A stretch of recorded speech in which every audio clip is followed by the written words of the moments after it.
उत्तर प्रदेश में 9 सीटों पर होने वाले उपचुनाव में कांटे के मुकाबले वाली सीटों में शुमार है कानपुर की सीसामऊ सीट। यूपी की यह सीट सपा के लिए नाक का सवाल बनी है। जेल में बंद 4 बार के सपा के विधायक इरफान सोलंकी की विधायकी जाने के बाद इस सीट पर 20 नवंबर को वोटिंग हो रही है। इस सीट पर करीब 25 साल से सपा का वर्चस्व है, कब्जा है।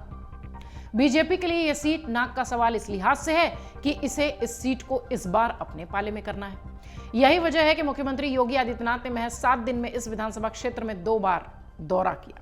जहां बीजेपी दूसरे दलों के परंपरागत वोट बैंक में सेंध लगाने में जुटी है, वहीं लोकसभा चुनाव की तर्ज पर सपा मुस्लिम मतों के साथ पीडीए को सहेजने में लगा हुआ है। बदलाव और भरोसे की लड़ाई के बीच विधानसभा क्षेत्र में जातिगत आंकड़ों के साथ हार जीत पर रायशुमारी चल रही है। सपा प्रमुख अखिलेश यादव एक बड़ी जनसभा कर चुके हैं। सीट पर जीत का आकलन करने से दिग्गज नेता और विशेषज्ञ फिलहाल बचते नजर आ रहे हैं। हालांकि 45% मुस्लिम वोटर, 30% एससी ओबीसी और 25% सामान्य वर्ग वाली इस विधानसभा क्षेत्र में हिंदू मुस्लिम ध्रुवीकरण साफ नजर आता है। इस विधानसभा क्षेत्र का हमने जायजा भी लिया ग्राउंड रिपोर्ट के जरिए। एक तस्वीर बिल्कुल साफ नजर आई कि इरफान सोलंकी की पत्नी नसीम सोलंकी सहानुभूति की लहर पर सवार हैं। इमोशनल जो एक कह लीजिए कि बहाव होता है चुनाव से पहले, उस पर वो दिखाई पड़ रही हैं। प्रचार के दौरान उनकी आंखों में भी नमी नजर आई, ध्यान खींचती नजर आई। इमोशनल स्टेटमेंट्स, इमोशनल बयान अपने प्रचार प्रसार में करती दिखी हैं। केवल मुस्लिम ही नहीं, हिंदू बहुल इलाकों में भी ये टीयर फैक्टर, आंसू वाला जो एंगल है, ये शायद महसूस हो रहा है। बीजेपी से तीसरी बार ताल ठोक रहे सुरेश अवस्थी की छवि युवा और छात्र नेता की है। युवा उनसे जुड़े जरूर हैं। इरफान सोलंकी से नाराज तबका सुरेश के साथ खुलकर खड़ा है। मुख्यमंत्री की छवि और कानून व्यवस्था उनके लिए ट्रम्प कार्ड जैसा है। सीसामऊ सीट पर 1991 वो साल था जब कमल खिला था, यानी बीजेपी आई थी, तब राकेश सोनकर जीते थे। 2007 में बीजेपी से चुनाव लड़कर इरफान से हार हरीश मतरेजा ने यहां पर देखी थी। 2007 में इरफान भी सहानुभूति की वजह से जीते थे क्योंकि उनके विधायक पिता हाजी मुश्ताक सोलंकी का निधन हुआ था।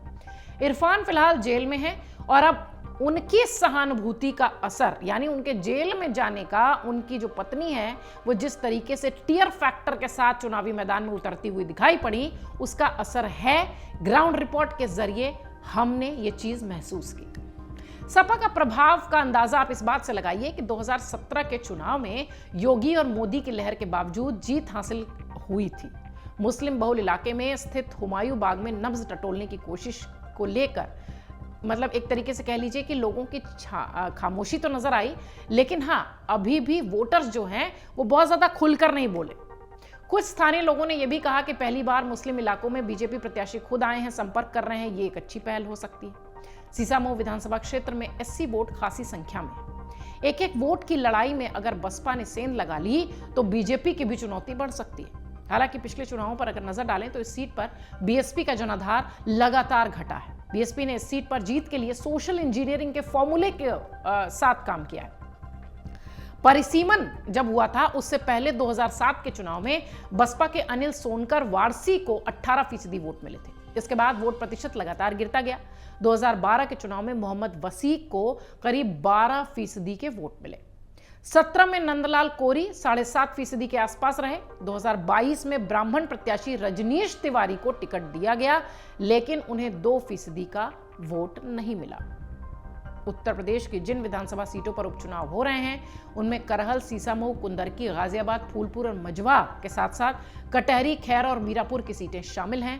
आपको बता दें कि 9 सीटों पर ये जो उपचुनाव हो रहा है ये उत्तर प्रदेश के 2027 में होने वाले विधानसभा चुनाव का टेस्ट बताया जा रहा है। इस लिहाज से अगर देखा जाए तो इरफान सोलंकी की ये जो सीसामऊ वाली सीट है, इस पर भी एक रोचक मुकाबला देखने मिलेगा, क्योंकि जो टीयर फैक्टर है इरफान सोलंकी की पत्नी का, वो ग्राउंड रिपोर्ट के जरिए हमने महसूस किया कि वो काम करता दिख रहा है। हालांकि वोटर्स चुप हैं। अब 23 तारीख को यह पता चलेगा कि यह टीयर फैक्टर काम किया या कमल खिल गया, क्योंकि सपा का यह गढ़ माना जाता है और इस बार बीजेपी, भारतीय जनता पार्टी इस कोशिश में है कि पूरी तरह से यहां पर सपा का सफाया कराया जाए।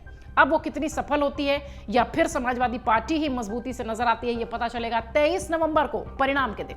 अगर आप ये वीडियो YouTube पर देख रहे हैं तो हमारे चैनल को सब्सक्राइब कर बेल आइकन दबाएं और Facebook पर देख रहे हैं तो हमारे पेज को लाइक करें। 8 मिलियन प्लस सब्सक्राइबर, आपके इस भरोसे के लिए बहुत धन्यवाद।